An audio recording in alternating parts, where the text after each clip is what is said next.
SRH versus RR eliminator of IPL 2026 ఈ match లో first toss గురించి మాట్లాడుకుంటే SRH is going to win the toss and choose to bowl first. Chasing తీసుకుంటుంది ఎందుకంటే వాళ్ళకున్న explosive batting ముందు ఏ బౌలింగ్ అయినా సరే కొంచెం స్లో అవ్వాల్సిందే. ఎందుకు అంటే కనుక వాళ్ళ దాంట్లో ప్రతి ఒక్కరు కొంచెం ఫామ్ లోకి వస్తున్నారని ట్రావిస్ హెడ్ కూడా ఫామ్ లోకి వచ్చాడు. ఫస్ట్ ఈ మ్యాచ్ గురించి పక్కన పెడితే నిన్న జరిగిన మ్యాచ్ లో నిన్న వీడియో ఒకసారి చూడు, నేను క్లియర్ గా చెప్పాను. జీటీ టాప్ 3 బ్యాట్స్మెన్స్ ఎవరైతే ఉన్నారో శుభ్మన్ గిల్, సాయి సుదర్శన్ అండ్ బట్లర్, ఈ ముగ్గురు తప్ప మిగిలిన వాళ్ళు ఎవరు అంత ఇంపాక్ట్ చూపించలేదు బ్యాటింగ్ లో అని క్లియర్ గా చెప్పాను. అండ్ అలాగే ఫస్ట్ ఆ ముగ్గురు పోగానే అయిపోయింది బాయ్ బాయ్ బాయ్. అండ్ అలాగే ఆర్సీబీ 254 కొట్టడం అనేది it's a mountain to climb. And that first starting వల్లే ఒకడొమ్మ హిట్ వికెట్ పోతాడు, ఒకడొమ్మ స్ట్రైట్ బాల్ క్రాస్ గా ఆడతాడు, ఇంకంతే.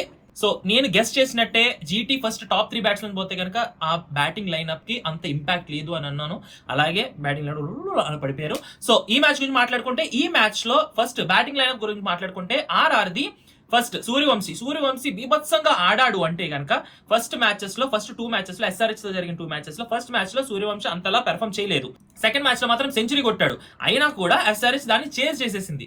అలాగే ఈ మ్యాచ్ లో కూడా సూర్యవంశీ కొంచెం 50+ రన్స్ అయితే కొట్టే ఛాన్స్ ఉందైతే నాకు అనిపిస్తుంది ఈ మ్యాచ్ లో. ఫస్ట్ ఈ మ్యాచ్ లో మెయిన్ క్యాండిడేట్స్ ఫ్రమ్ ఆర్ఆర్ ఎవరైతే ఉన్నారో Suryavanshi, Riyan Parag and Jofra Archer, వీళ్ళ ముగ్గురు కనుక పెర్ఫామ్ చేస్తే ఆర్ఆర్ విన్ అవుతుంది. కానీ SRH విన్ అవ్వడానికి ఎవడో ఒకటి పెర్ఫామ్ చేసే చాలు. ఎందుకు అంటే వాళ్ళ batting lineup and bowling lineup చూసుకుంటే ప్యాట్ కమిన్స్ జాయిన్ అయిన తర్వాత చాలా అంటే చాలా స్ట్రాంగ్ గా తయారైంది. అండ్ కరెక్ట్ టైంలో కరెక్ట్ బాలర్స్ ని యూజ్ చేయడం అనేది ఆస్ట్రేలియా కెప్టెన్ కాబట్టి ప్యాట్ కమిన్స్ ఎక్స్పీరియన్స్ ఏదైతే ఉందో అది ఇక్కడ అలాంటి చాలా బాగా SRH యూజ్ అవుతుంది నా వరకు, నేను గెస్ చేసినంత వరకు. అండ్ ఇంకొకటి ఏంటంటే బ్యాటింగ్ లైనప్ గురించి మాట్లాడుకుంటే అభిషేక్ శర్మ చాలా మంచి ఫామ్ లో ఉన్నాడు, ట్రావిస్ హెడ్ చాలా మంచి ఫామ్ లోకి వచ్చాడు ఒక 3-4 గేమ్స్ నుండి. అండ్ క్లాసన్ గురించి ప్రతి గేమ్ లో చేత కోటుడు కొడుతున్నాడు, ఇషాన్ కిషన్ కొడుతున్నాడు. వీళ్ళ నలుగురు ఒక్కరు కూడా పెర్ఫామ్ చేయకుండా ఉండరా? ఒక్కరైనా పెర్ఫామ్ చేస్తారు. ఒక్కరు పెర్ఫామ్ చేసినా సరే స్కోర్ 150 అబో ఈజీగా వెళ్తుంది. దాని తర్వాత ప్యాట్ కమిన్స్ వస్తాడు, నితీష్ కుమార్ రెడ్డి ఉన్నాడు, అండ్ అనికేత్ వర్మ కూడా ఆడే ఛాన్సెస్ ఉన్నాయి. ఇలాగ బ్యాటింగ్ లైనప్ ఎక్కడికో లోపలికి వెళ్ళిపోతుంది కాబట్టి వీళ్ళ బ్యాటింగ్ లైనప్ ని కొంచెం కంట్రోల్ చేయడం చాలా కష్టం అయితే నేను చెప్పాలి. జోఫర్ ఆర్చర్ మహా అయితే 4 అవర్స్ కదా వేస్తాడు. వాళ్ళ టీంలో రాజస్థాన్ టీంలో బౌలింగ్ జోఫర్ ఆర్చర్ తప్ప మిగతా వాళ్ళు ఎవరు అంత ఇంపాక్ట్ చూపించలేదు. జోఫర్ ఆర్చర్ వచ్చి ఫస్ట్ బాల్ లోనే లేదంటే ఫస్ట్ ఓవర్ లోనే ఒక 2 వికెట్స్ తీసాడు అనుకుందాం, మాట్లాడుకుందాం నార్మల్ గా అనుకుందాం. ఒకవేళ అనుకున్నా సరే మిగతా ఓవర్స్ లో మిగతా బౌలర్స్ ఏదైతే ఉన్నా వాళ్ళు అంత ఇంపాక్ట్ చూపించట్లేదు.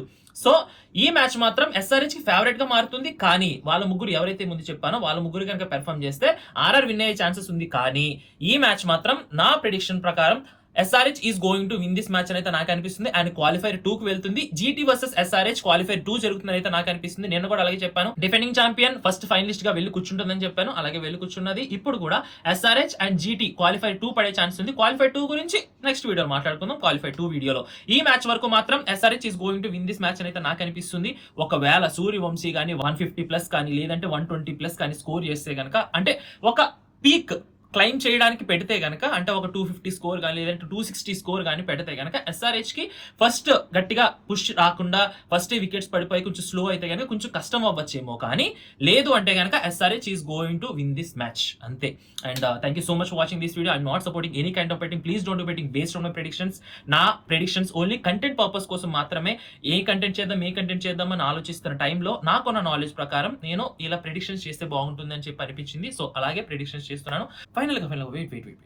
అండ్ ఇంకొకటి T20 బ్లాస్ట్ గురించి అడిగారు చాలా మంది. అంటే కామెంట్స్ లో చూస్తుంటాను, ప్రతి కామెంట్ చూస్తాను నేను. మీరు బ్యాడ్ గా కామెంట్ చేసినా చూస్తాను, మీరు గుడ్ గా కామెంట్ చేసినా చూస్తాను, ఏదన్నా ట్రోల్ చేసినా లేదు అంటే కనుక ఏదైనా సజెస్ట్ ఇచ్చినా సరే ప్రతి కామెంట్ చూస్తాను. సో అలాగే T20 బ్లాస్ట్ గురించి అడిగారు అనమాట. T20 బ్లాస్ట్ నేను వీడియోస్ అయితే చేయలేను, కింద డిస్క్రిప్షన్ లో టెలిగ్రామ్ లింక్ ఉంటుంది, టెలిగ్రామ్ లో జాయిన్ అయిపో. నిన్న T20 బ్లాస్ట్ ఫస్ట్ ప్రెడిక్షన్ అయితే మనం చేయడం జరిగింది. ఫస్ట్ ప్రెడిక్షన్ మనది ట్రూ అవడం కూడా జరిగింది. అండ్ ఇలాగే T20 బ్లాస్ట్ గురించి వీడియోస్ అయితే చేయలేను, ఇన్స్టాగ్రామ్ లో కానీ లేదంటే యూట్యూబ్ లో కానీ టెలిగ్రామ్ లో పోస్ట్ చేస్తూ ఉంటాను ఎవరు విన్ అవ్వచ్చు అనేది. ఎందుకంటే వాళ్ళవి తక్కువ గేమ్స్ కాదు, ప్రతి దానికి వీడియో చేయాలంటే కింద టెలిగ్రామ్ లింక్ ఉంటుంది, జాయిన్ అయిపో. And thank you so much for watching this video. ఇలాగే ప్రతిరోజు T20 బ్లాస్ట్ కానీ లేదు అంటే కనుక నా నుంచి వీడియోస్ ఎక్స్పెక్ట్ చేస్తుంటే కనుక ఇంకా 3 మ్యాచెస్ మాత్రమే ఉన్నాయి, eliminator, qualifier 2 and final. So subscribe చేసి పెట్టేసుకో. అండ్ అంతే, సీ యా.